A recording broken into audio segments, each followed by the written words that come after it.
Well, good luck with your journey. So I finally got around to seeing Dan Trachtenberg's Predator Badlands the other night. And the question you're probably wondering is, did I think Predator Badlands was bad? And the answer is no. Do I think it was good?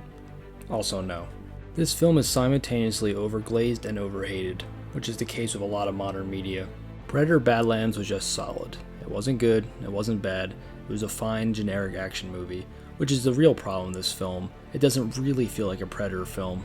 In all the previous Predator films, the Predator was the antagonist of the film, or at least a more antagonistic force. Obviously, some changes would have to be made to make the Predator the protagonist of a story, however I think they went too far. As Deck talks way too much, but you think he talked a lot, well then meet Thea. She's essentially that character in video games who annoyingly holds your hand and over-explains every little detail of how the world works.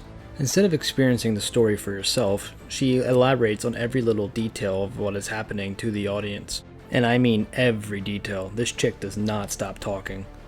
The actress who plays her is charming enough, but since she has no one to really bounce off of, she kinda just yaps to herself for most of the film.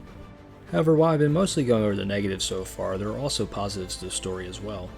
The film tells a very engaging, albeit basic, revenge story set in the Predator and Alien universe. The film really makes you empathize with Deck as he goes on this perilous journey to prove himself, as he is the runt of the litter. And the film looks phenomenal, really making use of that $100 million budget. However, they probably overspent as it's looking like they're not going to make their money back, as it's only garnered $140 million worldwide off its $105 million budget. It's looking like it's not even going to break even, which I think the PG-13 rating probably has a lot to do with.